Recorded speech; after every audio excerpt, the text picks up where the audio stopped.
not ignorant of Satan's devices. So as we going back after we got cut off on the live, it says this lesson is pertaining on you got to stay humble. Knowledge puffeth up. The Most High cuts down those that exalt himself. So we was probably about 30 minutes in, 20 minutes in before the live got cut off through the spirit and power of Yahweh Shah. But we back. We in 1 Corinthians chapter 8. If you might have missed the earlier part, you might have to go back and look at the first upload as we were live before Satan cut the live off. But all praise to Yahweh Shah.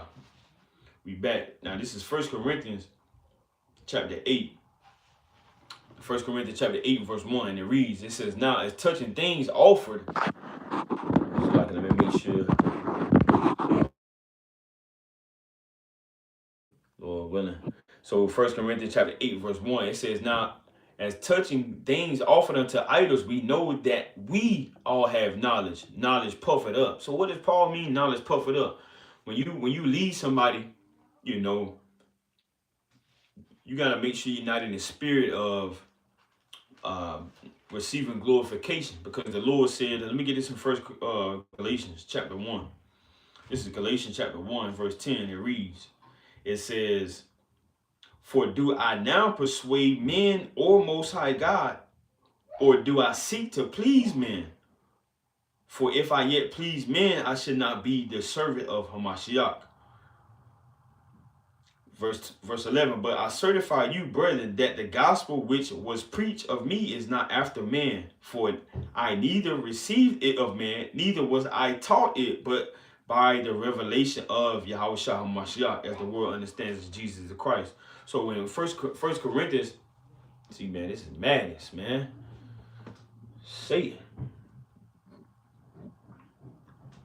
So in 1 Corinthians chapter 8 verse 1, Paul is saying, you know, we know knowledge puff it up. You know, somebody may think they know more than somebody else, but hey, this knowledge came from the Most High. You know, wisdom came from the Most High. Understanding comes from the Most High. Let me get this precept real quick. Wisdom and Solomon. Wisdom from the Most High is His. It's not ours. Just because we know the Bible and we can quote and we can go to these different verses and give the sense and open up as what people don't understand what interpretation means. You know, it's all the Most High's. It's not man. Man didn't create wisdom. Man didn't create the knowledge of the Most High. Man didn't create the doctrine of the Most High. The Most High did that. You know, so in 1 Corinthians, the 8th chapter, when Paul said knowledge puff it up, you got to understand that if you're not in the spirit, you can think you're higher than somebody else, which is a very wicked thing to think and a very wicked way to be moving in the sense of you trying to lead somebody to the kingdom. If you say you are, or as a woman of God, a man of God. So this is Wisdom of Solomon, chapter 9, and I'm gonna start at verse 16. Wisdom of Solomon 9 and 16, and it reads, it says, and hardly do we guess aright at things that are upon the earth, and with labor do we find the things that are before us. So you got to labor to get this truth and to get this knowledge and to get this wisdom. You know, there's nothing you can pay the Heavenly Father. There's nothing you can give the Heavenly Father for the Holy Spirit, for wisdom, for knowledge, for understanding. There's nothing you can give. He got to choose you. And then when he choose you, you know, you got to trim your ways down. You know, you got to cut off the wickedness, the folly, and the madness. You know, there's nothing we can do. We can't praise our way into getting wisdom, knowledge, and understanding. You can't shout your way into getting wisdom, knowledge, and understanding from the Most High. You know, you can't just be good or act nice to somebody to get wisdom, knowledge from the Most High. He got to give it to you. He got to choose you to have that. You know, so that's why it says in the Apocrypha in Wisdom of Solomon chapter 9 and 16, and hardly do we guess aright at things that are upon the earth, and with labor do we find the things that are before us. But the things that are in heaven, who hath searched out? And thy counsel, who had known, except thou give wisdom and send thy Holy Spirit from above. So, hey, the Most High gives you that. You know, the Most High gives you the understanding. You know, just because you spend $30,000 at a seminar, or just because you spent your whole life going to church, or just because you spent all your money going to a school to be a theologian or a pastor, that doesn't mean you have the truth of the Most High. You know, just because you look a certain way and you drive a certain car, that does not qualify you. You know, that does not. Why did Amos? Let me read this real quick in Amos. Why did Amos say, "Hey, I was a herdsman"? You know, let me get this real quick. People know Amos as a herdsman, but the Lord chose Amos. Let me get this real quick, and let me get this precept in Amos real quick. Amos the prophet. Now this is Amos chapter 7, and I'm gonna start at verse 13. Amos chapter 7 and verse 13. It says, "But prophesy not again anymore at Bethel, for it is the king's chapel, and it is the king's court." Verse 14, Amos 7 and 14. "Then answered Amos and said to Amaziah, I was no prophet." So he said, before this right here, look, I wasn't out here prophesying, speaking of the futurist state of this world. That's why he said I was no prophet. "Neither was I a prophet's son." So he was like, hey, my father wasn't even a prophet, "Neither was I a prophet's son, but I was a herdman and a gatherer of sycamore fruit." So he was like, hey, look, this what I was doing my whole life. I was taught to do this. Like, you might have been known as a construction worker. You might have been known as, somebody that knocks on steel and make stuff for cars and make stuff for trucks, and you might be somebody that operates a machinery, or you might flip burgers or something. That's what people may know you as. So Amos 7 and 15. "And the Lord took me as I followed the flock, and the Lord said unto me, Go, prophesy unto my people Israel." So the Lord, hey, he allowed Amos to be who he is, the prophet. Amos. He breathed unto Amos. He put his spirit unto Amos. And also, let me get another one. Now hold on, I want to read down a little bit more. So let me read this one more time. Amos chapter 7 and verse 15. And it says, "And the Lord took me as I followed the flock, and the Lord said unto me, Go, prophesy unto my people Israel." Verse 16. "Now therefore hear thou the word of the Lord. Thou sayest, Prophesy not against Israel, and drop not thy word against the house of Isaac." So when the Lord commands a man to do something, he's going to make sure he do it. He's going to make sure that thing plays out, because he put his spirit upon that man. He put his will and his powers upon that man. And Jeremiah also said, that before he came out of the womb, the Lord sanctified him. So this is Jeremiah chapter 1. I'm going to start at verse 4. And it reads, it says, "Then the word of the Lord came unto me, saying, Before I formed thee in the belly, I knew thee." So before you was even brought to this earth, the Lord had things set up for our lives. He made certain people rich. He said, okay, I'm gonna set them up when they in their teenage years. They're gonna go to this school. They're gonna do this, and this person is gonna go down this road. This person is gonna go to jail. This person is going to do this. So the Lord, he ordains all of our lives. Before we can even make a decision, he already knew we was gonna do what we was gonna do. So just because somebody's at the bottom in the society, the Lord ordained that. Just because somebody's rich in the society, the Heavenly Father ordained that. So the Lord told Jeremiah 1 and 5, it says, "Before I formed thee in the belly, I knew thee, and before thou camest forth out of the womb, I sanctified thee, and I ordained thee a prophet unto the nations." So he commanded, and there was nothing Jeremiah could do. It was nothing Jeremiah could do to stop the Lord's work and the Lord's will to be done. So knowledge puff is up, and that's why it's so important for us to be humble. That's why it's so important for us to be humble. Now let's go back to 1 Corinthians chapter 8 and verse 1. 1 Corinthians chapter 8, verse 1. It says, now, as touching things offered unto idols, we know that we all have knowledge. Knowledge puffeth up, but charity edifieth. And if any man think that he knoweth anything, he knoweth nothing yet as he ought to know. Because you got to be taught again. You know, there's many things as far as the Bible, from the Old Testament to the New Testament, you got to be taught. You know, you can't just open up this Bible and just look at you know, these verses as if you know exactly what that's talking about, or you know exactly what that's talking about. You know, you got to understand that it's the wisdom of the Most High. It's the knowledge of the Most High. You know, he can allow somebody to be overthrown by this knowledge, or he can allow somebody to be, you know, instructed to teach the truth of this knowledge. You know, somebody, what I just read, somebody else can read that and they say, oh, nah, that's not what it's talking about. It's talking about this, you know, which the spirit that they have on them may be overthrowing them and their understanding. So they may not even understand. You know, they may be blind, because everybody's not able to understand the Lord's prophecies and the Lord's knowledge and the Lord's wisdom. You know, because a lot of people don't have faith.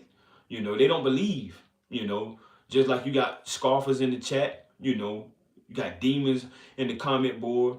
You know, trying to overthrow other people that the Lord may send to get the word, to get the knowledge and the understanding. So you got distractions, you got the truth, you got righteousness, you got wickedness, you know. So a lot of people, they're led to do whatever it is that the Lord ordained their lives and their spirit to do, you know. So let's get Romans 14 real quick. That's why it's important to stay humble. You know, why would I be a fool and to stop the lesson and just address everybody that's saying all wicked things, you know?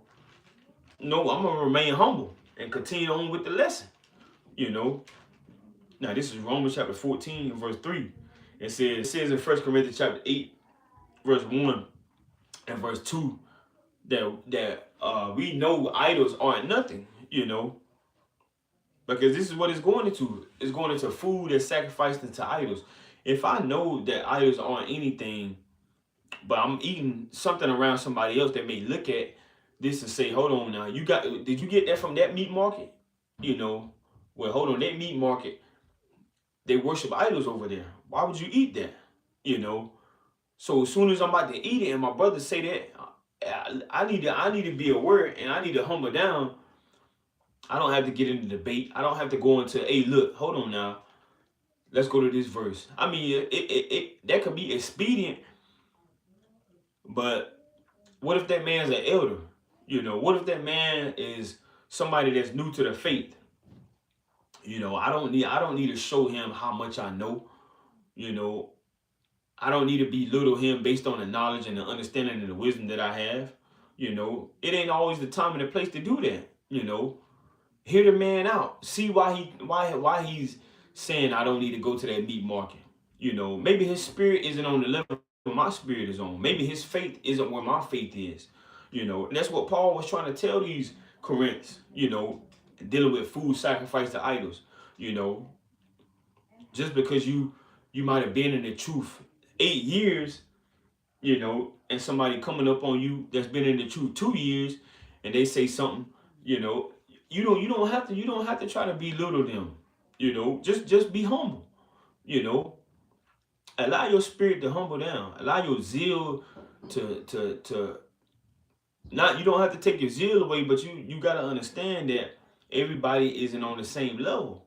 So we don't have to put a foot on everybody's neck. So Romans 14 and 3 says, let not him that eateth despise him that eateth not, and let not him which eateth not judge him that eateth, for Most High God hath received him. So somebody say, look, you can't eat that chicken. You know, it came from this food market, and that food market has false gods, you know, that they cast spells on. So every time somebody eat that chicken, it puts a spirit on them. Now you can tell that person, say, okay, all right, I'm gonna show you why I remain eating this, because of what the Lord has showed me. There's nothing wrong with that, but in the same sense, you may find yourself getting into a debate, and now you done lost the brother instead of gaining the brother. That's why Paul said charity edified, you know. That's why it says in 1 Corinthians 8:1, charity edified. But a lot of people, they will exalt themselves and say, nah, you wicked, man. You a demon. You can't tell me I can't eat this chicken. Well, hold on. We supposed to love one another as we love ourselves. So why would I overthrow my brother or my sister that don't want to eat at that meat market? Because they feel like it's an idol that comes with that. That's why Paul said we know idols aren't anything. But in the same sense, you got to be humble. Because a lot of people, they get that knowledge, they start getting a little too deep. Next thing you know, man, you wicked, man. That's why you a 2/3. How you know he a 2/3? Who told you that? Who gave you that prophecy? When a lot of the prophets haven't even really lived their whole lot out yet. Daniel ain't really got the full revealing of certain things that Ezra may have gotten. I can't say that this brother's a 2/3 or this sister's a 2/3 just because they don't want to eat at their meat market, don't want to go to those meat shambles. That's where we gotta humble ourselves at. So reading down, First Corinthians 8:2, it says, and if any man think that he knoweth anything, he knoweth nothing yet as he ought to know. But if any man love God most high, the same is known of him. As concerning therefore the eating of those things that are offered in sacrifice unto idols, we know that an idol is nothing in the world, and that there is none other God but one. So I'm not gonna offend my brother. I'm not gonna get into full blown debate, and talk my brother head off or my sister head off into the reasonings behind why I'm going to eat this. I'm not going to eat it around them. That doesn't mean I got to stop eating chicken if they don't want me to eat that chicken and they don't want me to go to this meat market because they feel like it's offered to an idol. Look, don't eat it around them. Humble yourself down. Being humble, that's a sacrifice. A lot of people, they don't want to sacrifice certain things. A lot of people feel like they got to get the last word. They got to get the last say so. Or I'm older than you. Or I've known this longer than you. I've been studying this Bible longer than you. You ain't got to say all that. Because a lot of people, they may say, how long you been studying this? Or how long you been in the faith? Or how long you been in the truth? Oh, 2 years? Okay, when I was 2 years in, this and that. Look, just humble down. That's why Paul said charity edified. Now I want to go to this in the NASB. Now the NASB is the New American Standard Bible. So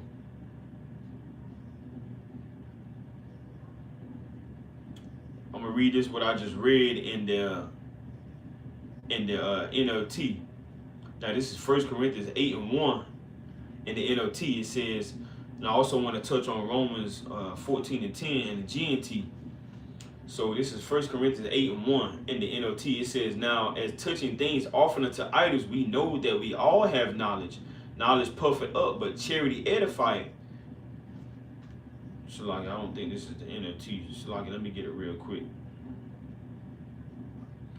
1 Corinthians chapter 8 and verse 1. It says, now regarding your question about food, 1 Corinthians 8:1 in the NLT. Now regarding your question about food that has been offered to idols, yes, we know that we all have knowledge, but while knowledge makes us feel important, it is love that strengthens the church. So knowledge may make you feel important. That's why it's very critical for you to be humble, because you may feel like you're somebody. When you might have not always felt like that. That's why a lot of these religious leaders and these people that go to school for these philosophy, backgrounds that they have and all of these false religions. That's why they move how they move. You know, they get certain statuses. You know, they get certain benefits from the government. You know, and it makes them feel important. You know, when Moses, hey, he was the most meekest man that ever walked the earth besides the Messiah. You know, very meek. And that's a part of the fruits of the spirit, being meek. Gotta be humble. If you're not meek, that means you're not humble. You know. So I also wanted to get Romans. Let's go to Romans real quick. Romans chapter 14. Because this is what's speaking volumes of it. You gotta be humble. Romans chapter 14, and I'm gonna start at verse 10. It says, "But why doest thou judge thy brother, or why doest thou set at naught thy brother? For we shall all stand before the judgment seat of Hamashiach." So that's an echo from 1 Corinthians 8:1 about knowledge being puffing up, about knowledge puffing up. So this is Romans chapter 14 and verse 10 in the GNT, the Good News Translation. It says, "You then who eat only vegetables, why do you pass judgment on others?" So why would you judge others that don't eat vegetables only? That's what Paul is saying. You know, why are you so boastful because you're eating vegetables? Why are you not humble? You know. So he says, Romans 14 and 10 in GNT, "You then who eat only vegetables, why do you pass judgment on others? And you who eat anything, why do you despise other believers? All of us will stand before Most High God to be judged by him." So why do we despise people? So that's what Paul is saying. Why would you despise somebody because they don't eat what you eat?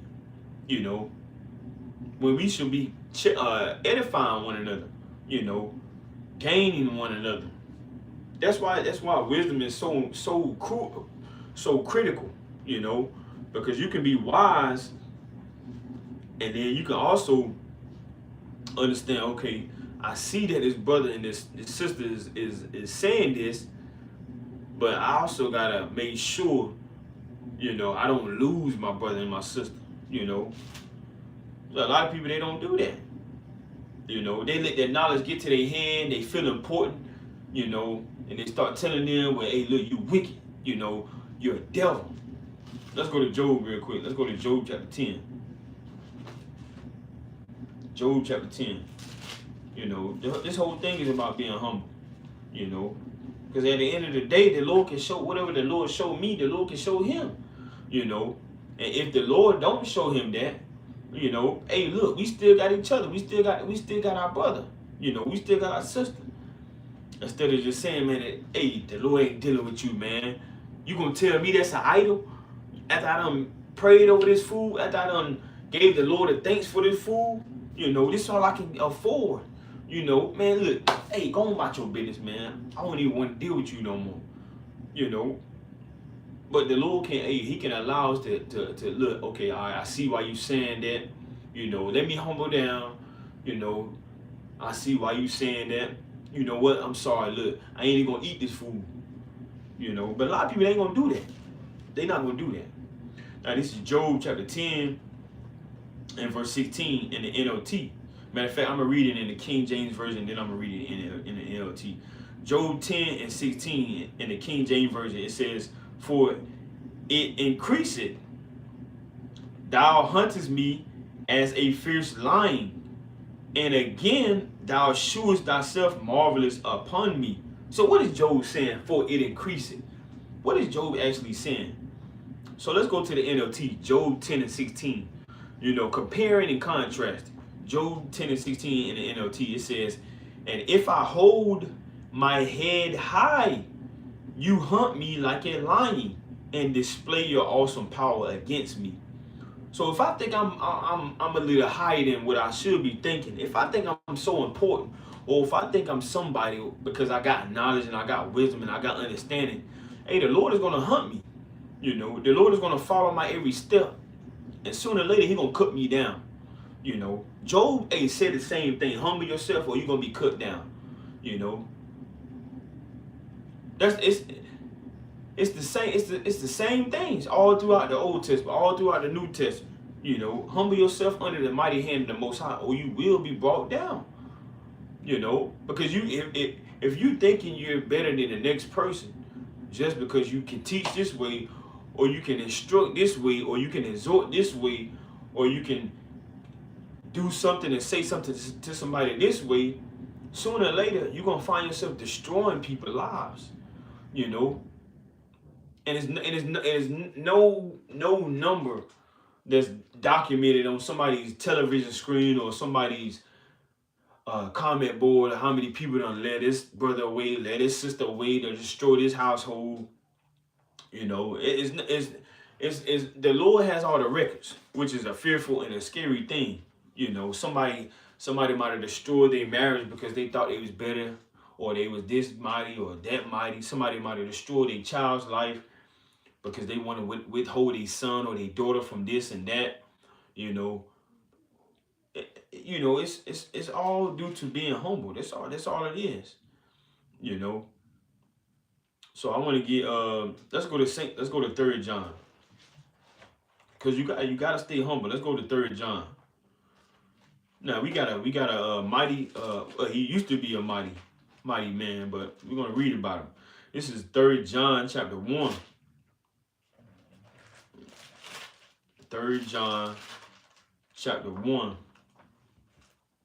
And I'm gonna start at verse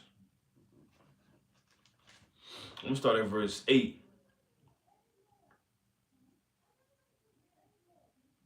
at verse 7. 3rd John 1 and 7. It's only one chapter. Verse 7. It says, because that for his name's sake they went forth, taking nothing of the Gentiles, we therefore ought to receive such, that we might be fellow helpers to the truth. I wrote unto the church, but Diotrephes, who loved to have the preeminence among them, received us not.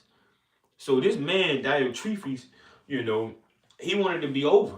That's what preeminence means. He wanted to be the leader. He wanted to be over somebody, you know. And you got a lot of men and you got a lot of women that have that spirit.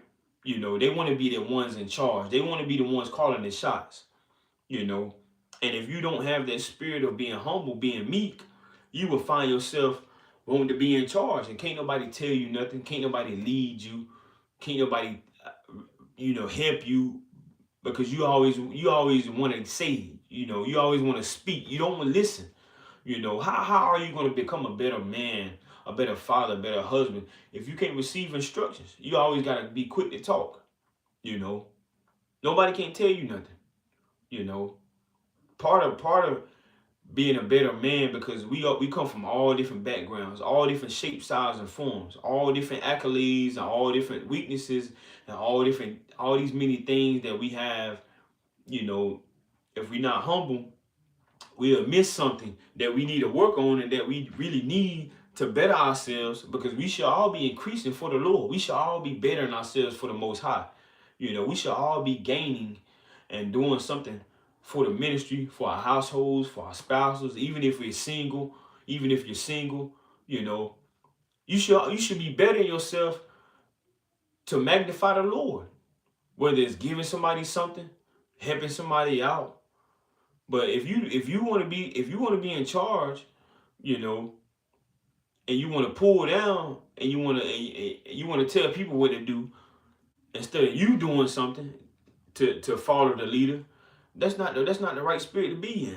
Like Diotrephes, you know, he wanted the preeminence. He wanted to be the one that was in charge, calling the shots.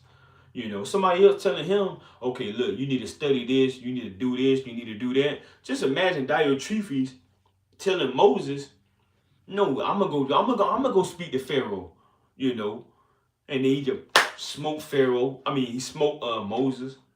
Just imagine if they was around the same time frame, so you can kind of understand what I'm trying to say.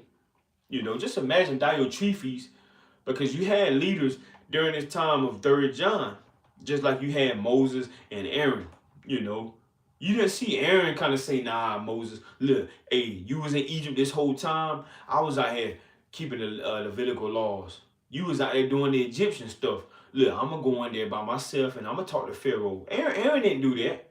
The Lord told Aaron that he was going to help Moses. You know, but here in the New Testament, you got Diotrephes wanting to be over everybody else. You know, wanting to be over John, wanting to be over all of the men that's doing the real and the work of the Most High. That's a wicked spirit to be in. When he could have just been humble. You know, could have just said, you know what, maybe I don't know a lot, and what I do know, look, I'm gonna help people and give it to people that need to know it. But I'm gonna just stay back here and I'm gonna follow. You know, if the Lord want me to follow, I'm gonna follow. Why you can't be humble like that? Why you always gotta be like Diotrephes and say, nah, look, it's time for me to talk. You don't talk enough. You know what I look like? What I look like being at camp and Brother Abdul coming to camp and I'm teaching. Brother Abdul say, nah, let me say something. I can't say, hold on now. Look, hey, you know, I know you the leader, but let me talk. Nah, that's wicked. You know, the Lord said don't revile the gods. You know, if the Lord got a leader in front of you, a leader around you, you can't be the one to say, look, I got the preeminence now. It's my time now. I've been doing this. I've been doing that. I'm here. You there. I'm doing this. I'm doing that. I got this amount of money. I got these amount of houses and stocks and lands. The Lord don't care about what you got. You know. See, the Lord sees what we don't see. That's what a lot of people don't understand.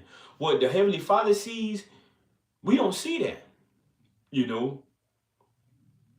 We don't see how the Lord rose up Moses and gave Moses the sense to lead. Everybody doesn't have the qualifications that Moses had. You know, you even got men that was trying to overthrow Moses. You know, let me read this real quick. I mean, like, how wicked could you be to tell Moses he's not fit or he got too much on his hands? You know, why would you tell a man that he got too much on his plate? You don't know what the Lord gave him and what the Lord instilled into him. So who are you to say he's not fit, he's not qualified? All because his hair don't look a certain way, or he don't have a certain type of body tone or a certain type of muscles. You know, this is Numbers chapter 16, and I'm gonna start at verse 1.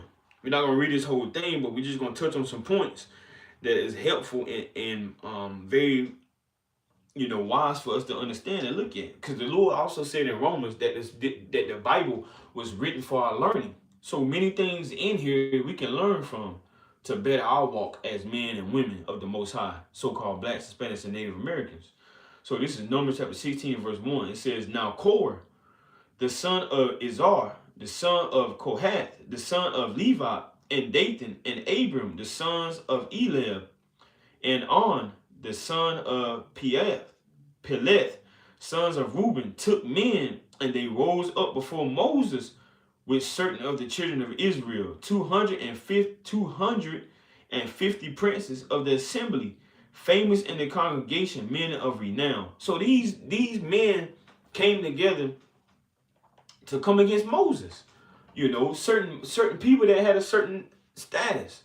You know, they felt like they was, you know, on a certain level.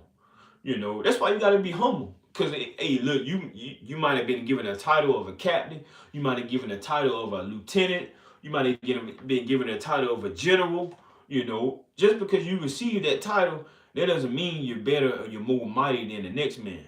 You know, the Lord can, overnight take your understanding away from you. You know, have you thinking all type of things, and you wake up and your mind is bad. You know, the Lord can do anything. You know, you may think just because you're stronger than another man, that's why you were where you are now. But you can wake up and have colon cancer, or you can wake up and get lung disease. You know, the Lord can struck you with a disease that's going to change your life forever. You know, you can't think just because you are who you are, you got what you got, that's why you should be ahead of this man or ahead of that woman. You know, many people didn't even wake up today. You know, just imagine you got all of you got the status that you want, you know, or you got the intelligence, or you got the adequate, or whatever it is that you think that you got. and you deserve what you work hard for. Just imagine you've been following somebody that's at the top, and then all of a sudden you go to work, or all of a sudden you go wherever you're supposed to go to continue to do your daily duties, and then you hear, oh, this person following. You know, you don't know how the Lord got things planned. That's why it's important for you to stay humble, you know, and continue to do what you're supposed to do as a righteous servant, you know, as somebody that's righteous. Because when the Lord ready to exalt you, you know, his timing is always perfect. The Lord's timing is always perfect. You know, you got people killing people to get the next position. You know, you got people trying to poison somebody at the office. You know, here's somebody is trying to have a business meeting, and the whole time they say, okay, John is going to bring the coffee. You know, so John, he in the car putting poison in all the people's coffee, cause he wanted to be the next man that make it to the top. You know, but as soon as John put that poison in that cup, hey, the Lord can allow him to have a seizure. You know, because you trying to kill your way to the top, or you trying to stress your way to the top. When the Lord wants to exalt you, it's going to be perfect. It's going to be in order, and can't nobody take it away. You know, but when you do things yourself, that's where you go wrong again. Then the Lord got to put a hit out on you. You know, then he got to send you a death angel. You know, but here Korah, Dathan, and Abram were rebelling, and the Lord gonna have to kill them. You know, and when you read this chapter, you will see the Lord killed these men for their wickedness, thinking of wickedness. You know, Moses don't deserve this. Who he think he is? You know, I should be in his seat. You know, I'm the one, I'm qualified for this. You know, I know this. I'm strong as this. I've been doing this long. You moving like that, then the Lord gonna have to kill you. You know, because that's evil. The Lord doesn't want evilness to be in the church. The Lord doesn't want evilness to be in the land of Israel. You know, the Lord doesn't want evilness to spread like a disease. You know, because once you start showing people, okay, well, hey, look, he did it that way, maybe I can do it too. Now it's spreading like a disease. You know, now everybody just being covetous. You know, saying, hey, I'm gonna do that too. Next thing you know, somebody's son is looking. So when my dad did that, I'm gonna do it too. You know. So we're going to read down real quick. Numbers chapter 16 and verse 2. It says, and they rose up before Moses with certain of the children of Israel, 250 princes of the assembly, famous in the congregation, men of renown, and they gathered themselves together against Moses and against Aaron, and said unto them, ye take too much upon you, seeing all the congregation are holy, every one of them, and the Lord is among them. Wherefore then lift ye up yourselves above the congregation of the Lord. So they told Moses, hey, look, man, you doing too much, man. Who you think you is? You know, look, we gonna help you. We gonna be the ones that do this. You need to get behind us. No, that's not something to say. That's wicked. You know. So verse 4, Numbers 16 and 4. And when Moses heard it, he fell upon his face. And he spake unto Korah and unto all his company, saying, even tomorrow the Lord will shew who are his and who is holy, and will cause him to come near unto him, even him whom he had chosen, will he cause to come near unto him. So, hey, Moses was humble, man. Now, Moses could have said anything. He could have done anything. He could have put his hands on his man. Moses could have, he could have said some things. But he was humble, you know. And so when you are humble, the Lord exalts you. And so when you read down in this chapter, hey, the Lord killed these people. He allowed the ground to open up and to kill these people that come before the Most High, and who the Most High chose, you know. So that's why it's important for you to be humble. So look at how Moses handled that matter. You know, a lot of men, they would have handled that matter differently. You know, they would have let their feelings and their emotions get in the midst of that. But Moses didn't do that. Moses didn't do that. He did a righteous thing. You know, he said, you know what? Hey, look, I'm going to show you who the Lord is dealing with. Because who the Lord is dealing with, those are the ones that's leading. You know. So let me get this in the Apocrypha real quick. Let's go to Sirach chapter 7. You know, we gotta move on. We gotta move on. Let's go to Sirach chapter 7. That's a beautiful chapter to read too. If you don't got nothing to read that. Read Numbers the 16th chapter. Read Numbers 15, 16, 17. You know, if you ain't got nothing to read it at night, read it the morning. You know, a beautiful chapter. So this is Sirach chapter 7, and I'm gonna start at verse 3. Ecclesiasticus and Apocrypha chapter 7 and verse 3. It says, my son, sow not upon the furrows of unrighteousness, and thou shalt not reap them sevenfold. It says, verse 4, seek not of the Lord preeminence, neither of the king that sit of honor. And that's what Diotrephes did. That's what Korah and Dathan did. You know, they were seeking preeminence. They was the ones wanting to be in charge. They was the ones that wanted to tell somebody what to do. It's always somebody that want to tell somebody what to do. You know, you got to be led first. You know, if you can't be led by who the Lord will allow to lead you, then you're really telling the Most High you don't need Him. You know, because the Lord said in 1 Thessalonians 4 and 8, those that despise men despise Him. Roughly paraphrasing. You know, but a lot of people, they just want an angel to come down. They want to see an angel in an angelic form, or they want the Heavenly Father to come down Himself, and that's the only way they're gonna be led. It don't work like that. You know, the Lord gonna give you whomever He feel He want to give you to lead you. You know, you got a lot of women, they don't want to be led by their husband. You know, they might have not had a wedding that they wanted to have. They may have not been able to get the dress that they wanted to get. You know, that man might have been doing the best he could. You know, to get a house or to get a car, or he might have had they may have to stay with their parents or something like that. She may be looking at that man as if he ain't nothing. You know, or you might got a man look at a woman like that. You know, there's always somebody looking at somebody else's flaws, and that's the reason why they really don't want to be led. You know. And that's wicked. You can't do that. You can't look at flesh and blood as in a certain way, because when the Lord comes on the earth, if you moving like that, you gonna miss the King. You know, because when Christ Himself comes back on the earth in the flesh, and if that's the way you moving, then He's gonna have to smote you down. So the Lord said in Sirach 7 and 4. In the Apocrypha, it says, seek not of the Lord preeminence, neither of the king the seat of honor. Justify not thyself before the Lord, and boast not of thy wisdom before the king. So you can't boast of the things you got. Yeah, man, I made that kind of money, you know. I got this house, I got these cars, you know. I did this for 30 years, and you know, I'm this type of man, you know. I'm better than him. You can't do that, you know. The Lord can cut you down any moment. So let me get this in Sirach 33.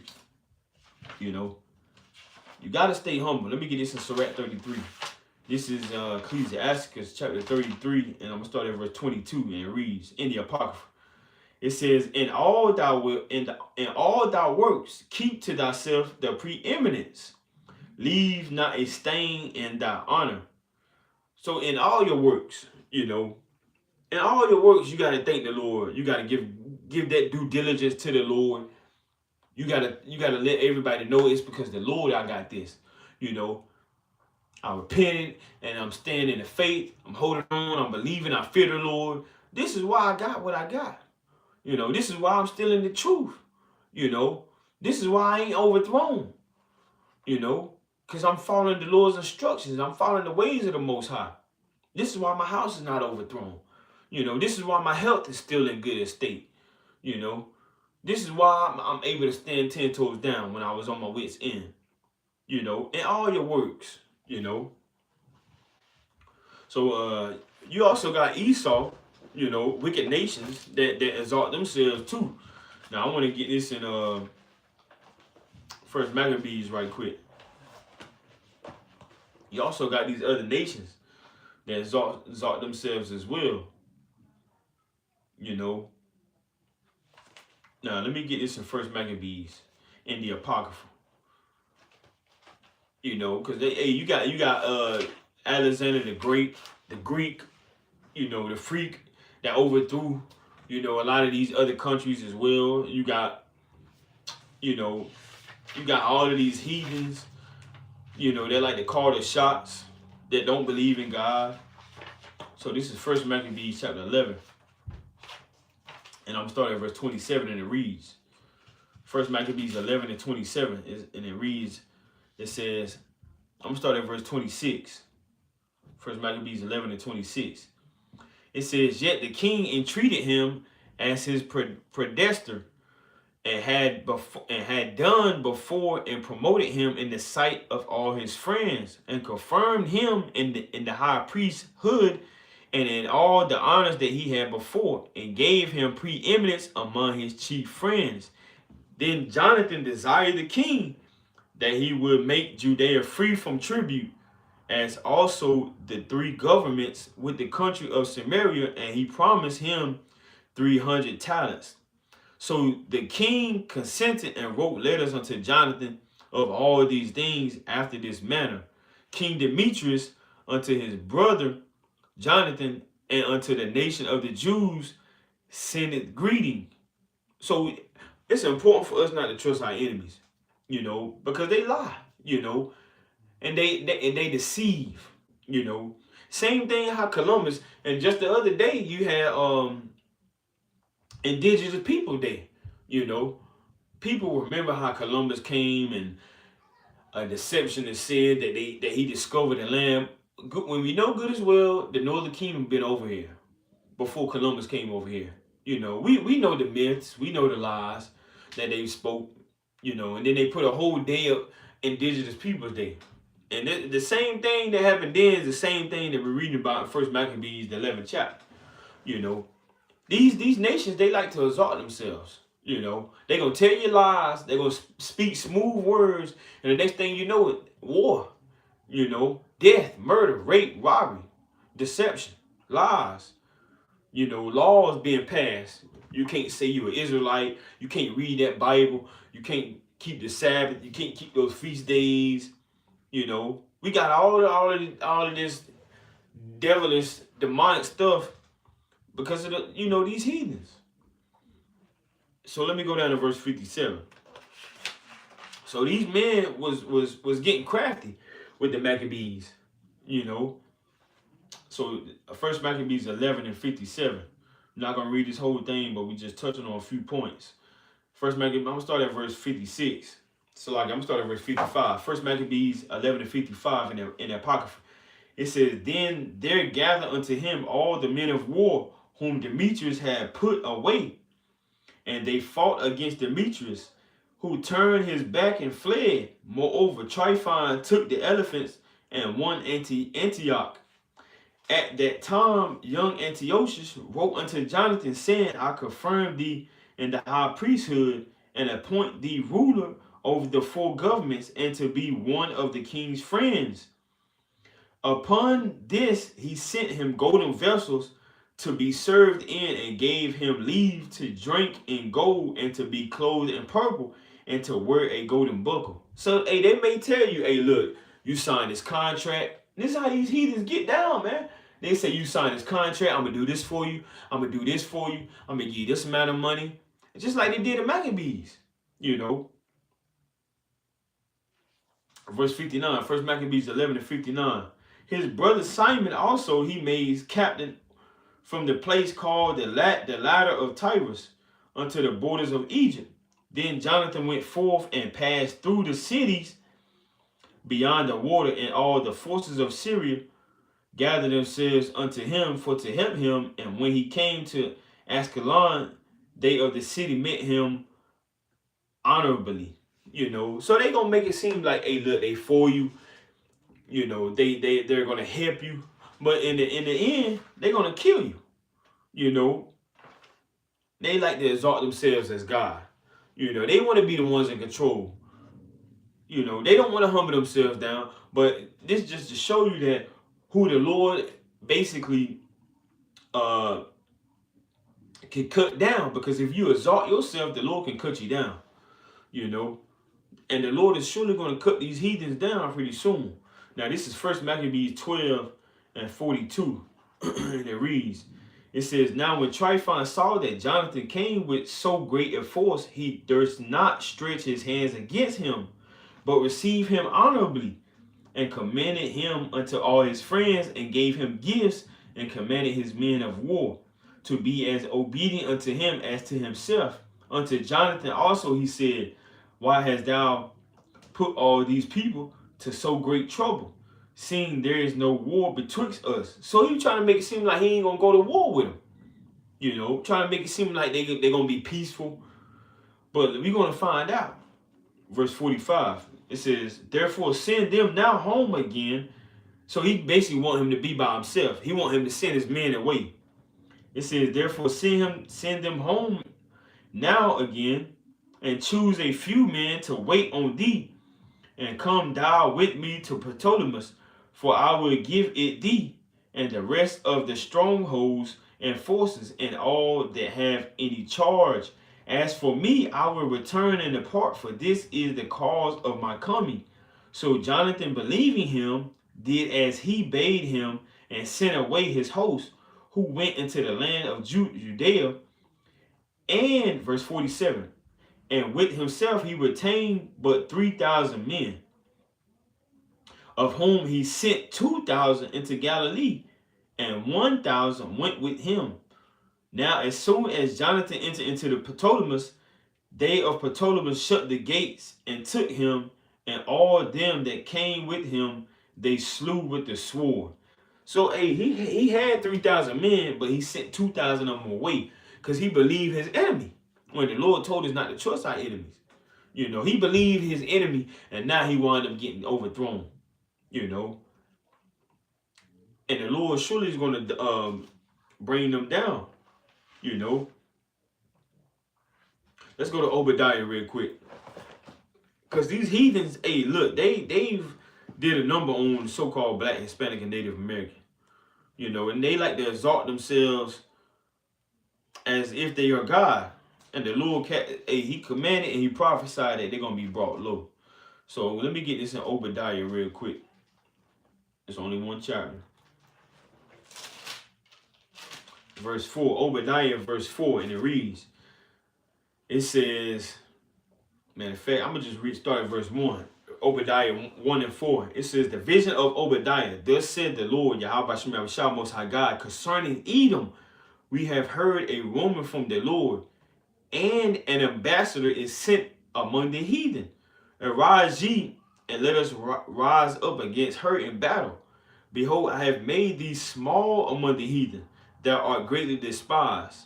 The pride of thine heart hath deceived thee, thou hast dwellest in the cliffs of the rock, whose habitation is high, that said in his heart, who shall bring me down to the ground? And that's a humble statement right there for Esau to say. That's a humble statement for Esau to make. He said, who will bring me down? You know, and the Lord is going to humble these heathens pretty soon. It's well upon it's coming. You know, they're long overdue. The Lord is going to humble these heathens, man. You know. So they said, Obadiah 1 and 3, it says, the pride of thine heart had deceived thee, thou that dwellest in the cliffs of the rock, whose habitation is high, that said in his heart, who shall bring me down to the ground? Though thou exalt thyself as the eagle, and though thou set thy nest among the stars, thence will I bring thee down, said the Lord, Yahweh. So he makes himself to be God. He called the shots. And even in Daniel, the 7th chapter, you know, it also talks about, you know, changing laws and changing times, and thinking himself to be the Most High God, you know, doing things that, you know, only the Most High God is able to do, you know. But them being the rulers of the society, the devils of this earth, you know, the wicked that controls everything, they like to be the ones that change the righteousness that the Lord commanded to be on the earth. You know, so like the Lord said, He's going to bring him down. So let's go to this 2 Thessalonians, because this is surely to come. 2 Thessalonians, real quick. You know, we're going to kind of touch on a couple more, and then we're going to, you know, kind of get to the end of this. 2 Thessalonians chapter 2, and I'm going to start at verse 3. 2 Thessalonians chapter 2, verse 3, and it reads,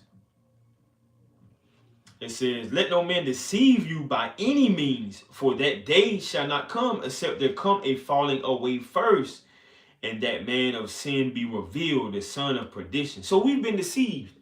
And we see it clear as day that this person that deceived us is being revealed. You know, the son of perdition. You know, the Edomites, you know, our number one enemies, the Moabites, the Ammonites, the Amalekites. It's being revealed in these last days. We see it plain as day. You know, it says, for 2 Thessalonians 2 and 4, it says, who opposed and exalted himself above all that is called God, or that is worshipped, so that he, as God, seated in the temple of God, showing himself that he is God. And who does that? You know, who does that? They take the Bibles and change the words in them, as the Lord already commanded and stated that if anything be added and taken away in the law, as well as it says in Revelation, that the Lord is going to bring all of the judgments that is written upon him, even the plagues that is written, you know, in Deuteronomy. So he makes himself out to be God, which is a wicked thing, you know, and that's why the Lord is going to have to bring them down. Now I want to get let me get this in First Maccabees before we move on. I'm going to go back to First Maccabees. Now this is First Maccabees chapter 1, and I'm going to start at verse, First Maccabees chapter 1, and I'm going to start at verse 3. It says, and he went through to the ends of the earth and took spoils of many nations, insomuch that the earth was quiet before him, whereupon he was exalted and his heart was lifted up. And so, none other than Alexander, man, you know, as they say, you know, as they quoted, that he's the most dominant figure, according to overthrowing not the Babylonians, but overthrowing the Persians and the Medes, you know, overthrowing you know, all of the Babylonians, all of these things that was before him, you know, as they state that he's the most dominant ruler as far as gaining his military, gaining lands, overthrowing countries. They say Alexander the Great, you know, lifted himself up and exalted himself, you know, based on the things that he's done and the things that he did and all of the kingdoms that he's brought down, you know. But surely the Lord is going to overthrow, and all of these kingdoms are going to be brought unto our Lord and Savior, Yahushua Mashiach, you know. So let me get I believe I wanted James chapter 4. It's important for us to be humble in these last days, because if you exalt yourself, the Lord will bring you low. You know, Israelite, so-called Black, Hispanic, and Native American, as well as the heathen. Now this is James chapter 4 and verse 10, and it reads, it says, humble yourselves in the sight of the Lord, Yahweh Shemel Shah, and he shall lift you up. So in all reality, you need to understand that, you know, patience is very key. Patience is going to help you, you know. That's why the Lord said, let patience have her perfect work. You know, when you read James, the first chapter, you know. Let me get this real quick. James chapter 1. And I'm going to start at verse 2, and it reads, it says, my brethren, count it all joy when you fall into diverse temptation, knowing this, that the trying of your faith worketh patience. But let patience have her perfect work, that ye may be perfect and entire, wanting nothing. So if you ain't humble yet, you still got some time. You so-called Black, Hispanics, and Native Americans, you still got time, and that's something to pray for. Praying for more discipline and praying that the Lord remove pride and proudful spirits from you. That's very, very, very important things to pray for. Now let me get 1 Peter chapter 5. This is 1 Peter chapter 5, and I'm going to start at verse 5, and it reads, it says, likewise, ye younger, submit yourselves unto the elder. Yea, all of you, be subject one to another, and be clothed with humility. For Most High God resisted the proud and giveth grace to the humble. And that's the start. That's what we started off with. If you go back and watch the other video, because the other video got knocked off by Satan. And so that's why we had to do another video. And we've touched on Proverbs, the 6th chapter, how the Lord hates the pride and hates the proudness of men, you know. But those that the Lord exalt, those are the ones that are going to humble themselves down, you know. So let me get this in the Apocrypha, Sirach chapter 1.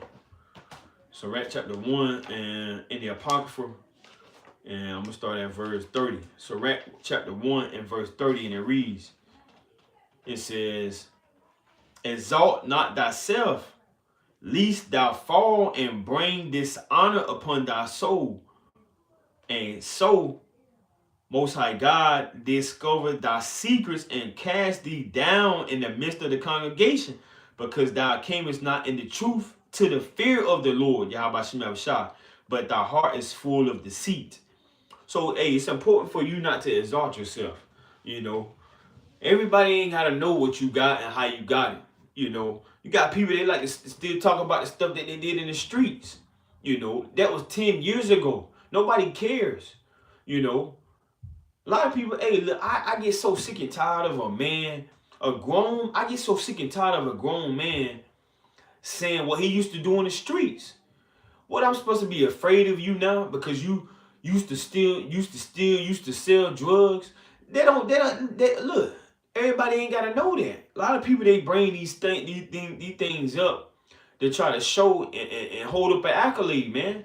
And they secretly still, what's the word I want to use? They secretly still like the looks that come with that, you know, and that's wicked, man. Yeah, man, I used to sell on 54th Street, you know, everybody know my name, you know, don't nobody care about, look, we in the truth now, you know. Let's talk about how the Lord did this for you in the truth, while you in the truth. I ain't got, look, don't nobody need to know you got 40 bodies, you killed 30 people, you know. Why are you talking about that? You should be ashamed to even speak on that matter. You got brothers that still say, yeah, man, I done sold drugs for 40 years and, you know, man, I done made $1 million. Now, what? I mean, you ain't gonna do, look, what if you got somebody around you that's gonna get tempted off that? Somebody can get tempted. Say, yeah, man, I need to sell drugs. Maybe I can get $1 million and maybe the Lord can have mercy on me and I can come back and then I can just stop selling drugs. Man, look, don't nobody need to hear about you selling drugs, man. You know. Or you may have a woman that say, yeah, you know, I was a stripper. You know, I remember one time I made $100,000 in a week. You gonna have a woman getting tempted off that, man. You know, just humble yourself. And you ain't even gotta say that. You ain't gotta say that. But you want somebody to look at you like you're a mighty man or you some mighty woman talking about your past. You know. Then don't nobody need to know that. You know. This ain't power. You ain't James St. Patrick. You know.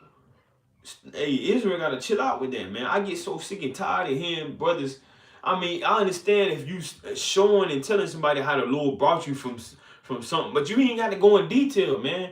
Yeah, I used to take the bags and I put the white stuff in the bag and then I put it on the scale and then let me tell you, look, my cousin came over. I didn't know how to do this and he showed me. Look, stop. You know, you're doing too much.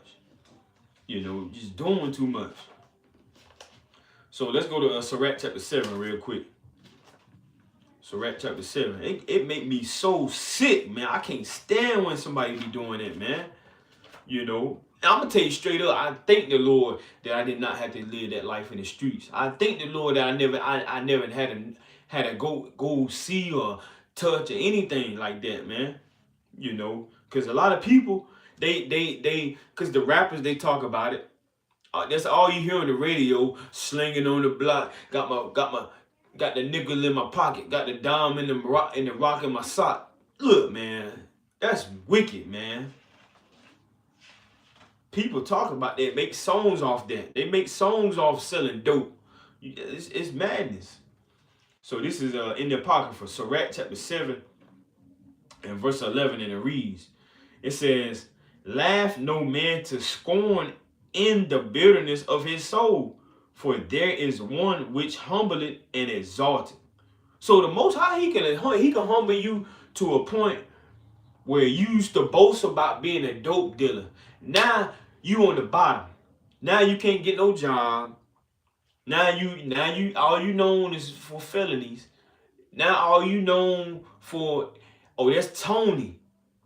Oh, he used to always rob people on the 1st and the 15th. Now I know him, and the Lord is going to allow you to have a bad name and a bad look. You know, why would you still want to tell people that you sell and you slung and you got this door, you got this house knocked off, and you got that woman knocked off? You know, even men, you even got men that, you know, that still talk about how they broke people's houses up. You know, man, I took that man's wife. She kept coming back. She was running back to me, man. She loved me so much. She left her husband and her kids, man. The Lord gonna bring shame unto you. That's what he gonna do. You know, you still laughing and mocking about it. You literally laughing and mocking about how somebody lost their household. Somebody gotta pay child support. Somebody's child is in a divided household because you somewhere laughing and making a mockery of it. You know, the Lord is soon gonna cut a lot of men and women down, man. You know, just being straight up with it. You know, so the Lord gonna allow you to be out having a field day with your son, and somebody gonna come by and accidentally shoot you. Cause that's all you did. You laugh and mock how you used to shoot people and kill people and cut people off too. The Lord gonna allow you to get hit one day, and it ain't gonna be no laughing matter. You know, it ain't gonna be no laughing matter. So let's read this one more time. Sirach 7 and 11. It says, laugh no man to scorn in the bitterness of his soul, for there is one which humbleth and exalteth. So the Lord gonna allow the ones that lost their houses, that lost their children, he's gonna allow them to be exalted. And the ones that did the destroying, he's gonna allow them to be humbled, man. You know, whether it be HIV, whether it be they sitting on their deathbed with a bag, they having to use the bathroom inside of a bag, and they have to be on a breathing machine. That's how the Most High get down, man. That's the fear of that's the fear you should be fearing right there. You know. So we gonna wind down. So this is Ecclesiastes chapter 15 and verse 5. Lord willing, this was edifying to you. You know, hey, we had to do a second video because Satan cut the other video off. But Lord willing, you can go back and watch the other video as well. This is Sirach chapter 15 and verse 5, and it reads, it says, I'm going to start at verse 4. Ecclesiasticus in Apocrypha chapter 15 and verse 4. It says, he shall be stayed upon her and shall not be moved, and shall rely upon her and shall not be confounded. She shall exalt him, talking about wisdom. She shall exalt him above his neighbors, and in the midst of the congregation shall she open his mouth. And he shall find joy and a crown of gladness, and she shall cause him to inherit an everlasting name. But foolish men shall not attain unto her, and sinners shall not see her. So, hey, you that's foolish, hey, it was better that you had humbled yourself, because that wisdom gonna leave you, you know, and it's gonna allow you to make yourself a fool. So, Lord willing, this is edifying to you. Don't count this as a light thing. All praise and glory and honor to Yahweh in the name of his son, Yahweh Shah. This is Isaiah chapter 26. This is Isaiah chapter 26. And we're going to close it out with Matthew chapter 23. This is Isaiah chapter 26 and verse 3. And it reads, it says, thou will keep him in perfect peace, whose mind is stayed on thee, because he trusted in thee. Trust ye in the Lord Yahweh forever, for in the Lord Yahweh is everlasting strength. So, hey, keep your mind on the Most High in these last days. Now, this is Matthew chapter 23, and I'm going to start at verse 10, and it reads, Matthew 23 and 10. It says, neither be ye called masters, for one is your master, even Hamashiach. But he that is greatest among you shall be your servant. All right, verse 12. It says, and whosoever shall exalt himself shall be abased, and he that shall humble himself shall be exalted. So, hey, the message is, hey, to humble yourself so the Most High can raise you up. But if you exalt yourself, the Most High can surely cut you down expediently. You know, Fisherman of Zion back with another video. Don't count this as a light thing. Call her Lord Yahweh, Bashim Yahushua, Barakatah Yahweh, Barakatah Yahushua. All praises, glory, and honor to the Most High Yahweh in the name of His Son Yahushua. Peace and blessings to you. Shalom.